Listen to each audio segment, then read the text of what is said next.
Bonjour, bienvenue à Gare de l'Union Centre de Chicago. Aujourd'hui, nous allons jeter un coup d'œil au nouveau coach Siemens Venture d'Amtrak à bord du coureur de la rivière Missouri, récemment réorienté. Notre voyage aujourd'hui nous conduit au sud de Chicago, en traversant le yard de Chicago d'Amtrak et la branche sud de la rivière Chicago. Ensuite, nous irons à l'ouest, le long du canal sanitaire de Chicago vers Joliet. Nous parcourrons un total de 37 miles entre les deux villes en un temps de voyage de 50 minutes, avec un seul arrêt de station à Sommet, Illinois, en cours de route. La gare Union est l'une des 4 principales terminus à Chicago, mais la seule gare du centre-ville desservie par Amtrak. Les 3 autres sont utilisées pour les trains de banlieue Metra de Chicago et la ligne de la côte sud. Aussi belle que soit la gare, nous n'avons vraiment pas beaucoup de temps à traîner aujourd'hui, car se rendre à la gare ce matin a pris plus de temps que je ne l'espérais. Cela étant dit, nous aurons un meilleur aperçu du complexe de la gare dans une vidéo ultérieure. Une fois en bas des escaliers roulants, nous accélérons pour atteindre directement les portes d'Amtrak. Notre train pour aujourd'hui, le service Lincoln d'Amtrak / coureur de la rivière Missouri, numéro 319 part de la porte D. Arrivant alors que l'embarquement se terminait, je me suis directement rendu à la voie 24 pour prendre notre train. J'ai immédiatement vu que ce train nécessiterait beaucoup de travail. Quand je suis monté dessus, ce fut le coup de foudre. Attendant patiemment sur la voie 24 se trouvait notre train, avec 4 voitures, Venture, à la suite. Vous pouvez entendre à partir de mon soupir très audible et des commentaires subséquents que j'étais très excité de voir ces incroyables voitures. Maintenant, j'avais un peu joué au dé pendant ce voyage. Ne pouvant garantir de voir ces voitures sur tous les trains que je prenais à Chicago, j'ai réservé un aller-retour pour Joliet pour augmenter mes chances de vivre cette expérience. Toutefois, pour diversifier, j'ai réservé un trajet en classe affaires et un autre en seconde classe, donc même sans voiture Venture, l'aller-retour serait intéressant. Il se trouve que c'est sur ce trajet que j'ai réservé la classe affaires. Alors nous allons nous diriger vers l'avant du train pour prendre notre siège. Malheureusement, Amtrak n'a pas encore lancé la classe affaires, donc nous serons assis dans une voiture café d'affaires Amfleet One pour le début de notre voyage.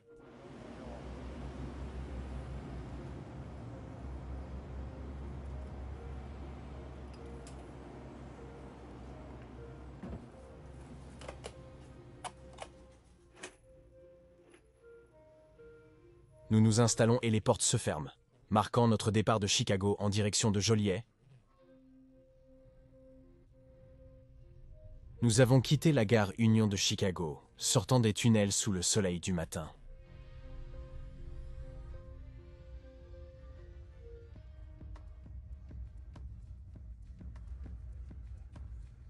Attendant dans la cour juste au-delà de la sortie de la gare dans la cour d'Amtrak à Chicago, il y a beaucoup plus de voitures Venture, y compris les voitures de classe affaires encore à voir.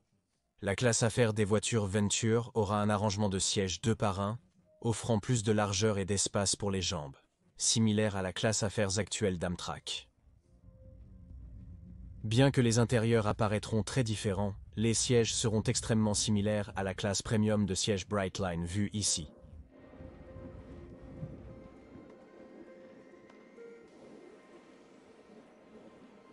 En voyage, nous pouvons enfin voir ces incroyables nouvelles voitures. En traversant le café et le vestibule, nous atteignons la porte des nouvelles voitures.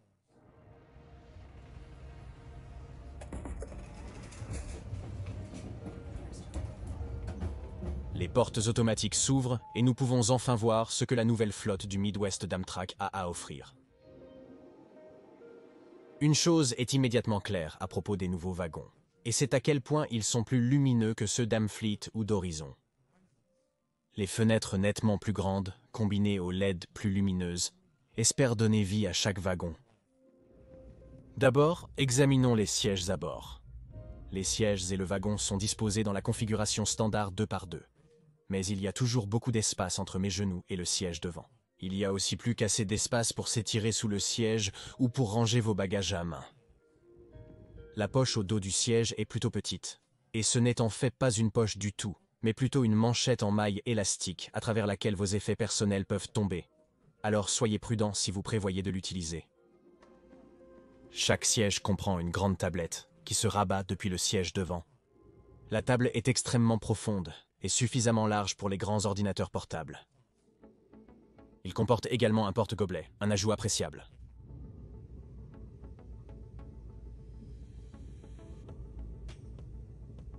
Entre chaque siège se trouve un accoudoir rembourré, qui malgré sa minceur offre toujours une séparation très appréciée entre les deux sièges. Également entre chaque siège se trouvent 2 prises et 2 ports USB, avec un pour chaque passager. Cela résout enfin le problème ancestral des prises murales d'Amtrak inaccessibles aux passagers des sièges côté allée.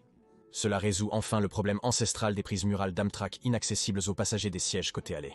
2 lampes de lecture LED brillantes, faciles à allumer et éteindre avec des boutons en aluminium usiné, sont situées au-dessus de chaque rangée.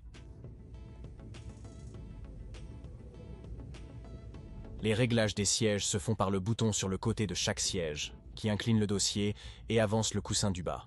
Cela permet à chaque siège de s'incliner sans reculer dans l'espace d'un autre passager. En conséquence, l'inclinaison est limitée à environ 5 ou 7,5 cm, bien moins que les 12,5 à 15 cm observés sur les voitures, Amfleet et Horizon. Les sièges sont confortables, mais pas plus que ceux des anciens modèles de la flotte d'Amtrak Midwest. Toutefois, la tapisserie, un mélange de tissu et de faux cuir, offre un intérieur élégant et moderne. En parlant de cet intérieur élégant et moderne, les intérieurs sont un départ bienvenu de la flotte traditionnelle d'Amtrak. Les allées d'Amtrak, en plus des bandes LED déjà mentionnées, intègrent désormais une nouveauté, les écrans d'information pour les passagers. Plusieurs écrans remplaçant les affichages à matrice de points sont disposés dans le véhicule, affichant toutes les informations qu'Amtrak désire. Malheureusement, ils étaient éteints pour notre voyage aujourd'hui. Mais en marche, ils ressemblent à cela, comme dans les trains Venture de Brightline.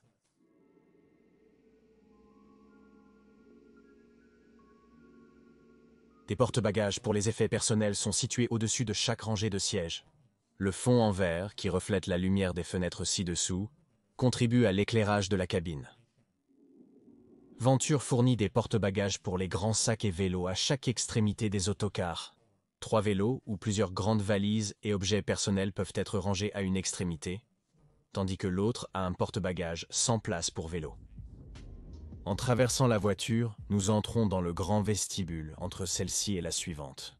Ici, les salles de bain et les zones de chargement sont séparées des compartiments passagers par un ensemble de portes coulissantes automatiques, ce qui aide à atténuer la propagation du son des allées entre chaque voiture.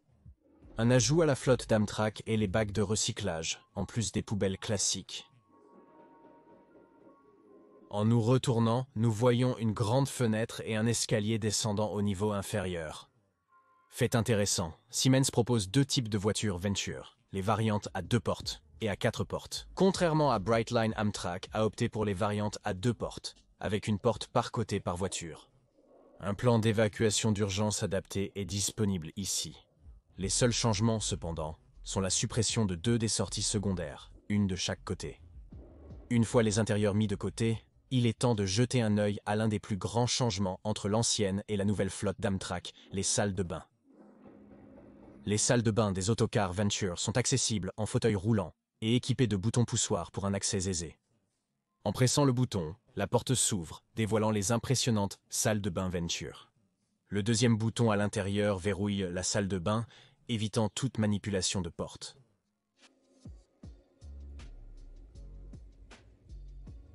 Les salles de bain à bord sont incroyables. Finissent les petites salles de bain douteuses d'Amfleet et Horizon. Ces toutes nouvelles installations sont là pour rester. Chaque salle de bain est immense, avec beaucoup d'espace pour se déplacer, surtout pour les personnes handicapées.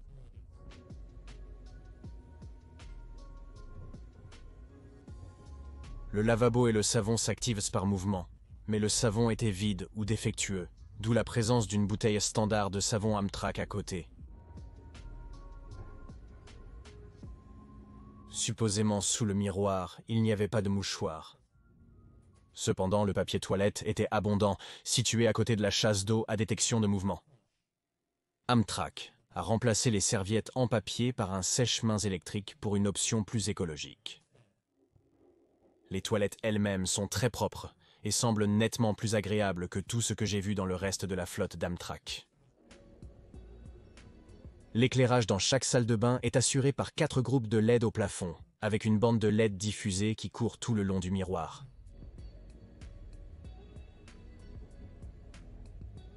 Ces salles de bain sont une grande avancée par rapport à l'ancienne flotte d'Amtrak, et j'ai hâte de voir plus de ces installations dans les trains américains.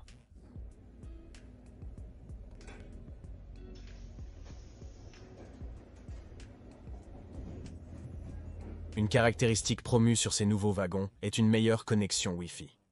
En suivant les procédures habituelles, nous pouvons nous connecter au réseau à bord pour vérifier. Selon mes observations, le réseau est comparable au service Ocela d'Amtrak, avec une moyenne de 3,02 mégabits par seconde nettement supérieure au débit pitoyable de 0 à 0,5 mégabits par seconde, que je constatais généralement sur les wagons Amfleet ou Horizon.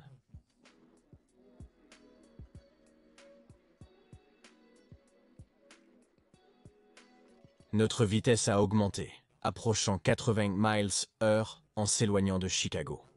Ces wagons sont en fait classés pour une vitesse maximale de 125 miles par heure, mais la vitesse maximale qu'ils atteindront en service régulier sur Amtrak est de 110 miles par heure sur les lignes à grande vitesse entre Chicago et Saint-Louis, ainsi qu'au Michigan.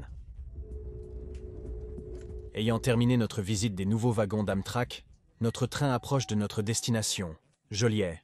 Nous jetterons un rapide coup d'œil à la flotte et visiterons le wagon-café, laissant la classe affaires pour plus tard. Le wagon-café à bord est un demi-wagon-café, demi-classe affaires, avec le rideau servant de partition entre les deux.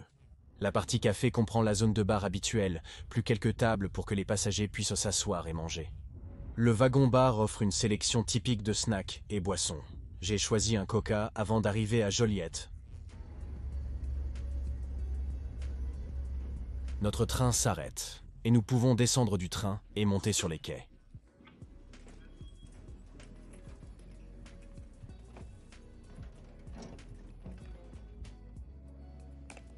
Les extérieurs de ces nouveaux wagons sont tout aussi impressionnants que les intérieurs, avec leurs côtés hauts, leurs courbes élégantes et leur superbe peinture Amtrak Midwest. Le logo Amtrak Midwest fait son retour au milieu de chaque voiture. Un marqueur que l'on ne voit pas sur la plupart des itinéraires à travers les États-Unis.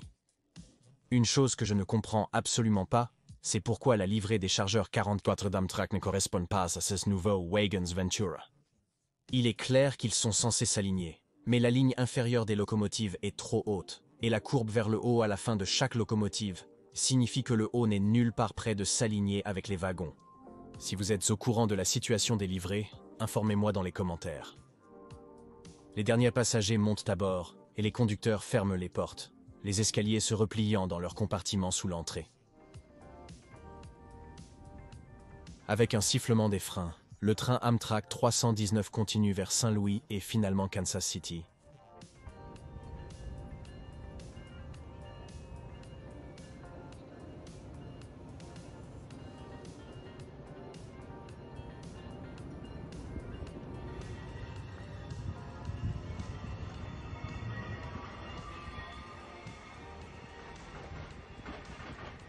Et sur ce, il est temps de terminer la vidéo d'aujourd'hui. La semaine prochaine, nous commencerons nos aventures aux Pays-Bas avec un voyage en première classe sur l'un des incroyables trains express interurbains de Deutsche Bahn d'Amsterdam Central à Utrecht. Pour être alerté des nouvelles vidéos, cliquez sur le bouton d'abonnement ci-dessous. C'est gratuit et soutient vraiment la chaîne. Si vous appréciez la vidéo, likez-la. Plus j'obtiens de j'aime, plus mon contenu atteint de spectateurs comme vous, favorisant ainsi plus de voyages à l'avenir. Quoi qu'il en soit, c'est tout pour aujourd'hui. Merci de m'avoir accompagné, à la prochaine.